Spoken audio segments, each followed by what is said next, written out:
They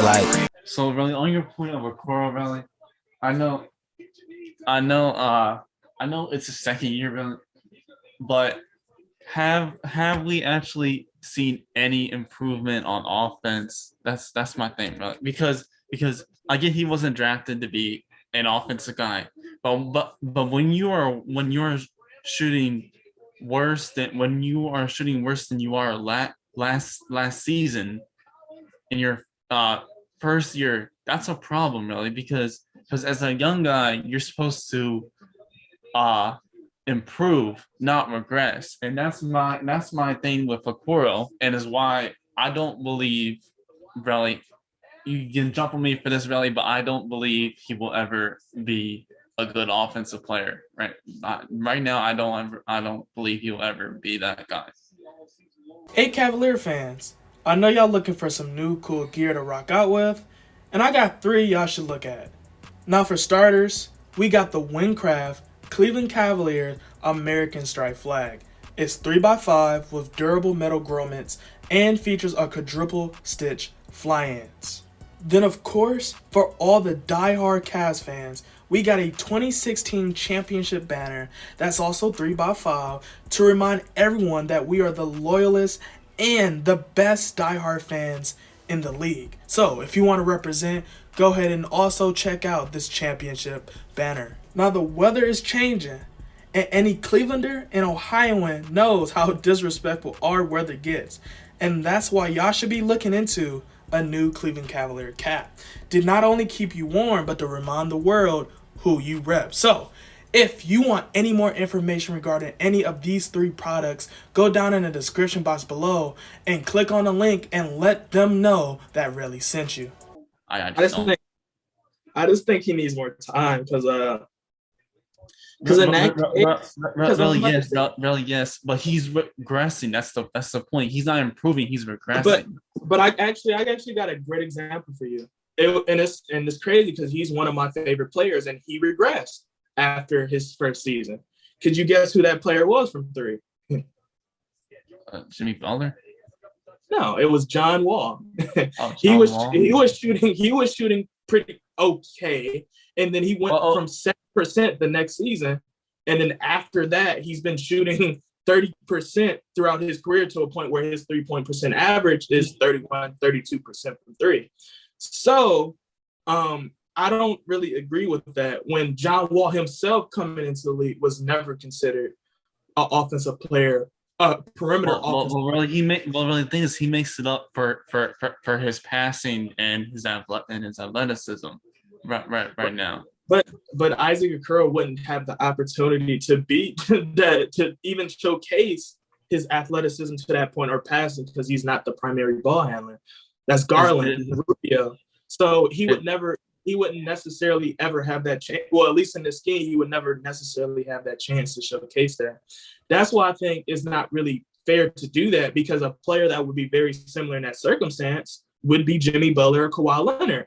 And over time, they developed because neither one of those players was ever considered offensive players, yet they became acceptable offensive players.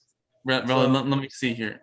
So in his first season, Kawhi Leonard's first season with the Spurs, Relly, he didn't regress. I'm just saying he didn't. Between his first second season with the Spurs, Relly, he didn't regress. And then Jimmy Butler. Okay, let me see. Yeah, and then Kawhi regressed his 4th year with the Spurs. Jimmy Butler actually improved his shooting from his second year, Relly. So that's not really a good example. Because with Kawhi was shooting almost 38% for the first 3 years, and then he dipped to 35%. And then the next year after that, he jumped to 44% from 3. So that once again would showcase that you have wiggle room. And this was 3 years for Kawhi, and he dipped. And then he made it back his 5th year. And then even with Jimmy Butler, if I go over here, Jimmy Butler, and if you want to put it in context, Jimmy Butler went 18%, jumped up to 38%. Then his 3rd season, he jumped down to 28%, and then made it right back up with 38%. So he had his inconsistencies over the seasons with shooting, but he progressed because he developed. And once again, that's what I'm talking about. Like, we can't rush those type of players when those two players, once again, are examples of players that was not considered to be consistent shooters. And over time, they bounce back.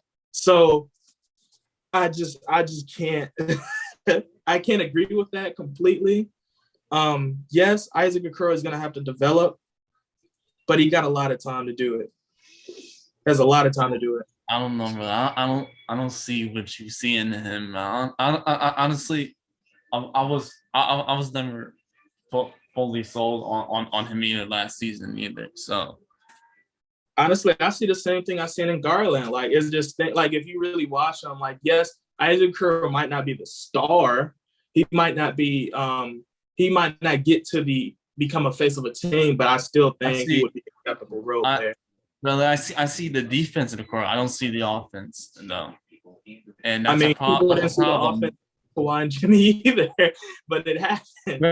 Really, but those guys are exceptions, really. Okay, not everyone develops to be a Jimmy Butler and Kawhi Leonard. We can't just go around.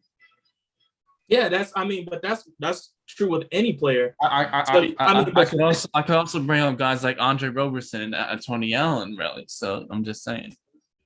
I mean, but that's basketball. Because then I could also say that then we shouldn't be even we should give Colin Sexton a max then, because Colin Sexton can magically become a CP3 level passer after the injury.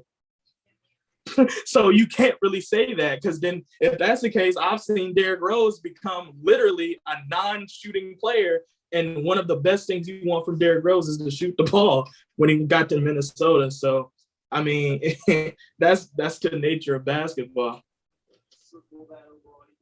So I mean, that's why I feel like we got to give Isaac Okoro time to see. Like, because we can't really assess Isaac Okoro in 2 years and say this is what he's going to be. You just can't. You can't do that. That's not in 2 seasons. You gotta give him 11% though. I'm just saying. John Wall shot 7%. What's his career average from 3? Just saying. Just saying. John Wall shot 7% from 3. Yes, he shot barely 1 really, he's never been a really good shooter, really. Who? John Wall's never been a really good shooter. I mean, when you shoot 31%, I mean, that's decent. I mean, the career average is like 35%. So he's 4% from average. That's, I mean, so have you, hey. Matter of fact, actually, Anthony Davis technically shoots the same percent, but we never said Anthony Davis was a terrible shooter. Just saying. Okoro isn't on Anthony Davis level. So, and John Wall's not on Anthony Davis level. Okay, but really, the things that John Wall does, really, the things that John Wall does that Isaac Okoro doesn't do. That's the thing. Because he don't have the time to do though. You expect Isaac Okoro in 2 years to do what John Wall did? Really, I expect improvement. That's why I expect not 11% from 3 in your second year, bro. And the guys leaving you open from 3. It's his second season. It's his second season. Every player cannot improve. Like, it's just, the thing is, really, he hasn't improved on offense at all. On anything, really, he hasn't improved anything on offense. I mean, but to your logic, everybody can't have that type of improvement. It's the NBA. I mean, if that was the case, you would have a lot of potential all-stars in the league. That's just not realistic. That's just not realistic at all. It's not. Let's be honest. That's just not realistic. We would have a lot of all-stars if that was true. You got to give him some time. And to be honest, it might not even be 3 seasons before Isaac Okoro really shows some flashes. It might be 4. Okay. We don't know. Tell me your cutoff on Isaac Okoro. You said my what? You're cut off on Isaac Okoro. It depends. What do you And mean that's the it depends, that's bro? it It feels like you're depends. making this. Honestly, really feels like you're making excuses for him. To be honest. Not really. It just depends on the circumstance of the Cavs. Like, because everybody got a different clock. Like, The guy was the 5th pick in the draft. I'm just saying, really, I expect more out of this. Also, and what does what does that mean? it means I expect improvement. Really, I expect more. If that was the case, Cleveland would for sure be a contender by now with as many top 5 picks we've had in the past decade. I'm not saying they all worked out, really. Maybe even if that was the case, then it would be a lot. Even the player you said you wanted in Cleveland, Ben Simmons, if that was the case, Ben Simmons would be, because he was number 1. If that's the case, he should be a all-time level great. But everybody's clock is different. Matter of fact, it took Ben Simmons getting his max extension before they even considered trading Ben Simmons. The clock is different. All I'm saying really is for a top 5 pick, I expect better out of it. In 2 seasons. you expect a top 5 because he's a top 5 player in 2 seasons to show flashes of what? Show flashes of good offense, not a complete liability. We literally drafted him under the understanding that he was not. I understand that, but you can't draft a player for one thing and then be shocked that he doesn't do the thing that we can't do. I understand that, but has he improved on anything on offense? That's the thing. It's been 2 seasons. What it's been 2? Like, you can't show any improvement in 2 seasons, and we've played less than 20 games in the second season, and we're already about to say we about to ship him out in less than 20 games. I'm not saying ship him out, really. I'm saying I expect improvement. But I'm saying in general, like when you say like maybe okay, once the end of the season, then we could truly assess Isaac Okoro completely. Okay. But right now, I feel like it's not. You can't do that. That's not fair. Okay, really. Come back to the end of the season. We'll come at the end of the season and assess it then. All right. Yeah. And if he's shooting 11%, then we can talk about it. You know, we would know what we have to expect from him season 3 and season 4. But right now, you cannot be shocked that a non-offensive player is not having offense. Like, he's a really good defender, and that's cool. Hey, you know, maybe he may never be an all-star. He may never be a star. He may just be a role player he may be, like you said, he might just be an Andre Roberson. We don't know because we've only given him 2 seasons and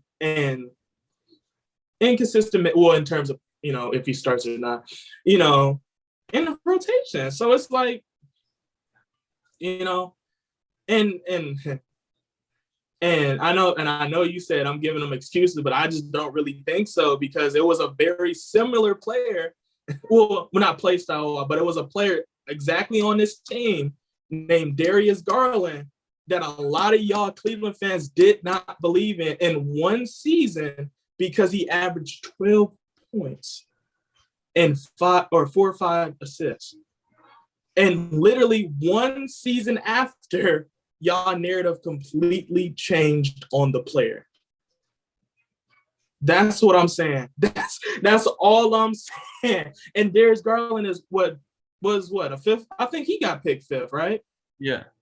So that's what I'm saying. Like, we just gotta hold the brakes, relax, breathe, and just wait and see. Like, if we have to move Isaac Okoro accordingly, so be it. Now, if we get a situation where we, you know, let's say the New Orleans Pelicans, for whatever reason, say we give you Brandon Ingram, we give you Brandon Ingram and 2 second rounders, but we want Colin Isaac Okoro in a first rounder. I might do that. I am going to do that, honestly. You know what I'm saying? You might do that, bro. You ain't going to. Yeah, I might drive both of them players to New Orleans, man. Like, you know, it is what it is, but I still feel like it's certain players that we just got to give them time to develop, you know. And I am to blame for that too, because it is players I just don't give the benefit of the doubt to. I'm not going to pretend I don't, but I don't know. It's just certain players that plays like Isaac Okoro that just need a little bit of time.